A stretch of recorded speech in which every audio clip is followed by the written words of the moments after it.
Bagarreuse, bonsoir, c'est Juji. Salut Tard. Salut J. On voulait ton avis d'expert sur la fabuleuse carte de l'UFC 294 qui Exceptionnel. était chamboulée. Et Exceptionnel. on voit pourquoi l'UFC est loin devant tout le monde. Parce que même en prenant des short notice, ils nous font des combats de dingue. Bah, c'est un truc de fou. C'est ça qui un est truc fou. de fou. Comment ils arrivent à rebondir, C'est ça. c'est On se pose incroyable. des questions. Pourquoi l'UFC est devant? Est-ce qu'il y a d'autres orgas et tout? Mais tu vois que même dans leur short notice, ils ont des combats de ouf. Les short notice hype plus que les combats qui étaient C'est un prévus. truc de fou. Ils sont passés d'une très bonne carte à une carte sensationnelle. Une carte de Exceptionnelle. malade. C'est le truc de fou, quoi. C'est ça. Oui, ton avis d'expert, bon, tout a peu été dit sur la technique, mais surtout sur l'approche des combats, comment tu prends un combat à short notice, et surtout l'historique un peu qu'il y a entre les deux combattants. On va commencer par Volkanovski. Makhachev. Ouais. Bah écoute, ils se sont déjà affrontés il y a quelques mois, en début d'année, là, en février, il me semble. Combat à l'avantage de Makhachev, L'islam, hein. assez serré. Alors, c'est serré de la parole de tout le monde. Toi, qu'est-ce que t'en as pensé rapidement sur... Non, moi je pense que Réaction dans à froid. l'ensemble du combat, je pense que Makhachev a réussi à dominer Volkanovski. Après, je pense que il s'attendait pas à avoir autant de vitesse et autant de combinaisons en pied-point Makhachev, et aussi de très bonnes défenses aussi sur tout ce qui est partie il takedown. est connu, un Volka, pour la Voilà. défense. Hein. Donc je pense qu'il s'attendait vraiment pas à tomber sur un combattant aussi complet que ça. Ouais. Après, il a réussi quand même à passer le fameux cap, Volkanovski, le fameux combat champ versus champ. Et là, on se retrouve 8 mois plus tard. On arrive sur un combat qui n'était pas prévu initialement, hein, puisque c'était Charles Oliveira qui était censé affronter Makhachev. Comment on prépare un combat? Déjà en mettant un casque, ça serait bien, surtout alors là, quand petit bémol. On ne sait pas s'il s'est blessé effectivement sur une phase de striking ou sur une phase de lutte, sur une phase de JJB. Ouais, c'est vrai. C'est vrai, ça va bien. Il faut mettre un casque, mais tu peux pas mettre un casque si tu tournes au sol ou choses comme ça. Pourquoi pas? J'ai envie de te dire, quand on est à l'affiche d'un UFC aussi prestigieux que celui-là, qui a une revanche à prendre, parce qu'il faut pas oublier que c'est l'ancien champion qui s'est fait tout simplement laminer sur leur premier combat. Je pense qu'on met toutes les chances de son côté et on essaie d'avoir une préparation la plus clean possible, la moins dangereuse possible, où on s'expose le moins physiquement. Donc, je pense qu'il aurait dû faire beaucoup plus attention que ça et mettre au moins les moyens pour éviter de se blesser. Donc, manque de professionnalisme quand même de la part de... J'irai pas jusqu'à dire ça, parce qu'il y a quand même un monde entre moi et Charles Oliveira. Tu vois ce que je veux dire, de l'équipe. Après, est-ce que pour se rassurer, est-ce qu'il fait pas du sparring dur jusqu'au bout, justement pour se rassurer et se dire... Si, je pense que c'est ça. Tu vois, c'est je ça. Pense que c'est ça. Il se met dans le dur, en voilà, fait, exactement. Disant, je pense que c'est ça qui a fait que... Et je pense que ça aurait pu arriver à n'importe qui d'autre. Mais voilà... on met un casque, surtout pour ce genre d'événement. Je pense que il aurait dû mettre le casque, ça aurait évité ce genre de coupure, il serait toujours sur la carte aujourd'hui, il aurait peut-être récupéré son titre. Après c'était un super fight, on en a un meilleur. Si mon avis, celui qu'on a là, c'est encore un champion contre champion, c'est un méga fight. On a un plus gros fight sur le papier, en tout cas, ça me hype un truc de fou. Alors justement, comment il va... Selon toi, aborder ce second combat, Volkanovski, sachant que le premier combat était chez lui, public acquis à sa cause, une vraie prépa. Là, il arrive avec un short notice. On sait que Volka, il est toujours prêt, il s'entraîne. C'est des athlètes de haut niveau et je pense qu'il était prévu aussi en backup. Par contre, c'est à Abu Dhabi. Chez Islam. Et une catégorie au-dessus, dans la catégorie d'Islam. Moi, je pense que on a déjà tout ce qu'on a vu du premier combat. Il y aura pas de surprise. Je pense que le Volkanovski qu'on a vu en février, ça sera le même qu'on verra. Tu penses pas qu'il va rajuster certaines choses ou réagir avec une stratégie, un game plan différent? Peut-être que si, mais je veux dire techniquement parlant. Non, techniquement oui. Voilà, on aura le même Volkanovski, alors que de l'autre Makhachev, je pense qu'il a pas encore atteint son plein potentiel. D'accord. Je pense que il a été champion assez rapidement, parce que quand il a pris la ceinture à Charles Oliveira, il n'avait pas affronté de top 5 dans la catégorie de mémoire, mais il me semble que c'est ça, il n'avait pas affronté de très très gros clients avant Charles Oliveira. C'est une victoire assez impressionnante, je crois qu'il a 12 victoires d'affilée. Ouais, mais contre aucun du top 5. Donc, ça a renforcé sa légitimité, avoir battu Charles Oliveira. Derrière, il tape Volkanovski, qui était quand même classé numéro 1 au pound for pound. Donc, je pense que là, maintenant, il a atteint un autre step, tu vois. Je pense qu'il va totalement être libéré. Il va être devant un public qui a sa cause. Faut pas oublier que Abu Dhabi, c'est un petit peu sa deuxième maison, à Makhachev.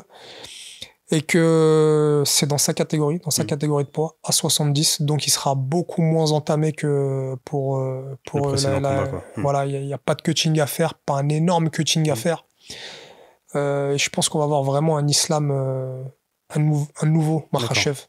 Donc, avec les réajustements nécessaires. Voilà, pour des réajustements nécessaires. Pas forcément nécessaires, mais voilà, un combattant qui est complètement dans sa plénitude, complètement à l'aise et qui n'a plus peur, en fait. Donc, si il a déjà affronté Volkanovski, il sait à quoi s'en tenir. Au finish avant la fin. Je pense pas qu'il réussira à finir. J'irai pas jusqu'à dire finir Volkanovski parce que c'est compliqué, mais je pense qu'il y aura pas autant de débats que sur le premier fight. Je pense que là, ça sera clair. Ok. Et même, il n'y a pas autant de débats, mais s'il finit pas Volka, qui est quelqu'un qui monte de catégorie, est-ce que justement sa légitimité ne sera pas remise en cause? Non, c'est un champion. Il est champion des featherweight. Qui a déjà fini Volka? Non, mais c'est ça. Mais personne. Tu te prétends champion de la catégorie supérieure et tu n'arrives pas à finir un petit en plus de la catégorie parce que Volka, on rappelle, est mais c'est Volka quand même. C'est pas un petit. C'est un tueur, Volkanovski. C'est un combattant de fou. Hein. Donc, s'il réussit à finir Volkanovski, ça serait tout simplement sensationnel, exceptionnel. Ça serait un truc de fou. Mais voilà, les deux sont très très gros combattants. C'est les meilleurs combattants de la planète. Clairement. Pour moi actuellement. Donc, c'est compliqué hein, de dire, voilà, Volkanovski, de voir Volkanovski se faire finir, ou Makhachev se faire finir, parce qu'au final, dans un combat, tout peut arriver. Il y a toujours cette partie de chance. Ouais, il n'y a pas le choix, parce que Volka, je pense, de toute façon, même s'il va à la décision, ce qu'il a l'habitude de faire, de pousser les combats jusqu'au bout, de durer, garder le rythme pendant tout le combat, à la décision qui ne sera pas chez lui, je pense qu'il ne l'aura pas. Déjà, chez lui, il n'a pas eu la décision. C'est ça. Donc là, voilà, à Abu Dhabi, si le combat est serré dans la catégorie du champion, parce que là, on est dans la catégorie de Makhachev, donc je pense pas qu'il remportera la ceinture. Mais honnêtement, si vous voulez mon avis, il y aura pas de débat. Je pense que le combat, il va largement être à l'avantage de Makhachev. Ah ouais? Ouais, je pense. Moi, je vois un Volka, tu vois, je suis pas d'accord avec toi, et qui va créer la surprise. Peut-être. Qui va choquer le monde. Moi, en tout cas, j'aimerais bien. Franchement, j'aimerais bien pour tout le côté... comment ça s'appelle, bankabilité, si je peux dire ça comme ça, je sais pas si je l'ai écorché un petit peu, qu'il va y avoir après, qu'il va y avoir sur un potentiel troisième fight. En plus. Ça serait terrible. Mais je pense que vraiment, ce qu'on a vu du précédent fight entre les deux, je pense que vraiment c'est ce qu'on verra encore. Je pense pas que Volka puisse évoluer beaucoup plus, surtout maintenant, il est âgé. Moi, je pense pas techniquement, mais je pense qu'il va trouver un game plan qui va réajuster et qui va pouvoir gêner Islam. Après, je le vois pas, son game plan, si ça va rester à peu près le même. Ça va être du striking, parce que aller essayer de lutter Makhachev, ce serait être complètement fou. Ouais. Donc, je pense qu'il va rester sur ce qu'il sait faire. Ouais. Et en striking, on est déjà au courant du côté de Makhachev. Après, faut pas oublier que c'est pas une petite team, hein, Makhachev. Il a des mecs, c'est des cerveaux team. Derrière. C'est vraiment des cerveaux. Ouais. On n'a pas forcément la capacité de comprendre ce qui se dit en russe. Il n'y a pas forcément des traducteurs qui arrivent à vous dire ce qui se passe pendant la minute de pause, etc. Mais les conseils qui sont donnés, c'est d'une justesse tout simplement incroyable. C'est vraiment là que ça se joue aussi, c'est du très haut niveau. À ce niveau-là, c'est que du détail. Ouais. À ce niveau-là, c'est vraiment que du détail, et c'est vraiment une partie d'échec. Si quelqu'un il arrive s'il avance son pion avant toi, ça va être très très dur de très ajuster et de reprendre l'avantage. C'est vraiment ça qui fait la différence entre le très haut niveau et le milieu, du MMA lambda en fait. Le moyen, quoi. Ouais. C'est ce que disait justement Craig Jones par rapport à John Jones, où il s'est entraîné avec lui. Il disait sa force, c'est de pouvoir se réadapter à la seconde. C'est ça. S'adapter, en fait.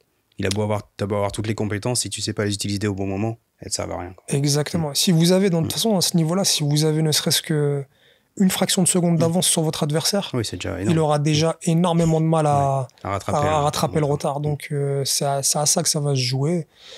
Et après, je pense, voilà, je leur dis encore une fois, j'ai vraiment pas peur. Hein. Je vois vraiment Makhachev imposer sa lutte, le dominer vraiment sur tout ce qui est partie lutte grappling. Là, vraiment, c'est lui qui a tout à gagner dans ce combat. C'est le potentiel qu'il a, il est tout simplement énorme. Il a encore vraiment beaucoup à montrer, je pense, Makhachev. Il a encore beaucoup de cordes à son arc. Il y a encore énormément de progression de son côté, alors que Volkanovski, on est arrivé un petit peu, je pense, on a vu ses limites. Oui. Et un deuxième combat qui nous hype sur cette carte. Donc on avait Costa contre Chimaev, et là Costa donc il fait un énième coup de Trafalgar à l'UFC. Non, il était blessé là. Hein, il était vraiment blessé. Il avait eu un staphylo au coude. Ouais. Il avait des gros points de suture. Il va se faire opérer sans l'accord apparemment des médecins de l'UFC 10 jours avant, quoi. Ouais, bon après le staphylo, le bras il est gonflé. L'UFC lui aurait pas donné l'autorisation de combattre non plus. Oui, bien sûr. Mais bon, après, moi, son excuse préférée, c'était que mon excuse préférée de lui, c'était quand même j'ai trop bu de rouge la veille du combat contre Adesanya. C'était quand même énorme. Donc là, on a un ancien champion de la catégorie inférieure qui monte, donc Kamaru Usman, qui accepte en short notice d'affronter un tueur à gages de la catégorie. Ouais, c'est deux tueurs à gages. Hein. Kamaru Usman, faut pas l'oublier, hein, ça a été l'un des champions les plus dominants de la catégorie des 77 kilos, hein, derrière Georges Saint-Pierre. Je pense qu'il n'y a personne qui a fait ce qu'il a fait. Après, il est sur 2 défaites consécutives, dont une très très grosse défaite et une autre qui lui a fait mal. Ouais, c'est ça, une défaite qui lui a fait mal, mais qui contrôlait le combat. Et sur les 5 rounds... en fait, il y a une défaite. Il contrôle le combat pendant 24 minutes. Ouais. Hein, au bout sur 5 rounds. Et après, voilà, il y a un petit moment, je sais pas si c'est d'inattention ou un moment où il se fait surprendre par la fin d'Edwards. Il se fait mettre KO. Le KO, il est énorme. Hein, on se rappelle des images. Il dort. Hein, vraiment sonné. Donc voilà, il se relève, il se dit, on lui accorde un title shot. En revanche, c'est normal. Il a été champion incontesté pendant un très long moment, donc très très normal. Cette fois, l'UFC pose ses valises à Londres. On donne l'opportunité à Leon Edwards, nouveau champion de la catégorie, de combattre devant son public. Donc Ousmane, il arrive super sûr de lui, etc. Voilà, en mode conquérant, je viens récupérer ma ceinture, c'était une erreur, regarde, je t'ai dominé pendant 24 minutes, qu'est-ce que t'as fait, toi, à part ça, tu vois? Ok, j'ai déconné, voilà, ça arrive, j'ai pris un KO, bravo, maintenant j'arrive et je vais te refaire du sale. Sauf que petit problème... Edwards, il était prêt. Voilà, Edwards, il était prêt. Il lui a fait la guerre pendant 5 rounds de 5 minutes et il défend son titre en ayant dominé Ousmane. Défend pas son titre de manière dégueulasse où il y a matière à débat. J'ai plus le combat en tête, mais je pense qu'il perd un round quand même sur... Il gagne à l'unanimité. Décision unanime. Oui, bien sûr. Donc, voilà, il gagne de façon très très claire. Voilà, il n'y a pas de débat. Donc là, je pense que ça met à plat Kamaru Usman. D'ailleurs, il le dit après en interview, etc. Il va prendre un peu plus de temps pour sa vie familiale, etc. etc. Donc voilà, je pense même qu'il avait même pensé à stopper sa carrière. Hein, de toute façon... C'est très très compliqué de revenir à un KO et d'une défaite par la suite. Et là, maintenant, il est face à Chimaev. Dans quel état d'esprit tu vas affronter Chimaev alors que justement, tu sors de 2 défaites? Dans une KT supérieure. Après, c'était quand même un gros 77, quoi. C'est un gros 77, mais est-ce que vous avez eu Chimaev ces derniers temps? Chimaev, c'est un monstre. C'est un monstre. Après, là où peut-être que ça peut passer, c'est que Chimaev, il est très connu... pour sa lutte, son grappling, sa capacité de finir ses adversaires, mais faut pas oublier que Ousmane, c'est un très très bon lutteur aussi. Ousmane, personne l'a lutté. Voilà, exactement. Personne l'a lutté. Donc, même Tyron Woodley, qui était un gros lutteur, quand il est arrivé pour le titre à Tyron Woodley, je me rappelle, on a halluciné, on a dit, mais c'est quoi ce gars qui annihile Tyron Woodley complètement, quoi. Donc peut-être que ça va se jouer là. Peut-être que vraiment, ça va être l'une des clés du combat si Kamaru Usman arrive à contrôler la lutte agressive, la lutte surpuissante de Chimaev. Je pense qu'il y a quelque chose à gagner pour lui. Rien du tout en striking avec un gros En striking, je vois quand même un petit avantage de la part de Khamzat, qui est quand même plus grand, qui aura beaucoup plus d'allonge. Bah, il est plus grand, il aura plus d'allonge que Kamaru. Ouais, mais justement, Kamaru peut passer en dessous, arriver avec de l'uppercut, du bien cross. Sûr, on l'a déjà vu avec Gilbert Burns. C'est déjà arrivé. Gilbert Burns a touché pas mal de fois Chimaev. Il l'a fait douter sur la partie boxe. Vaciller, on sait qu'il a quand même une sacrée droite. Kamaru Usman, on a pu le voir avec Masvidal par exemple. Masvidal, Donc je pense que voilà, la clé elle peut être ici contrôler la lutte de Chimaev et pas hésiter à mettre la pression sur le travail en striking. Je pense que ça pourrait pourquoi pas tourner à l'avantage de Usman. Après comme on dit, il y a un monde entre vouloir faire les choses et réussir à les faire. Et après en face on tombe contre un mec, c'est un animal. Chimaev, franchement, on peut dire ce qu'on veut. C'est quoi les points faibles que tu vois chez Chimaev? Chimaev, j'aimerais bien le voir sur le dos. Si quelqu'un arrive à le mettre sur le dos, j'aimerais bien le voir depuis la posture. Voilà. Est-ce que ça peut être son point faible? Quelqu'un qui réussit à mettre Chimaev sur le dos et à travailler en grand dans la garde de Burns où il se relevait à un moment donné, où il sentait le danger de jiu-jitsu de Burns, où il se disait... C'est Burns, c'est pas la même, c'est pas le même grappling, c'est pas le même sol que Usman. Ah non, oui, c'est un avoir. Donc moi j'aimerais bien voir. Peut-être que là aussi c'est un point, c'est une clé pour Kamaru Usman, tenter de mettre Chimaev sur le dos et travailler depuis cette position-là. Après, ça me paraît quand même un petit peu, compliqué parce que il a pas réussi à mettre Edwards sur le dos pendant leur dernier combat. Alors est-ce qu'il a mis une stratégie essentiellement sur la boxe? Est-ce qu'il a pas voulu accentuer le travail en lutte? J'en sais rien, mais en tout cas, il a pas réussi à mettre Edwards sur le dos.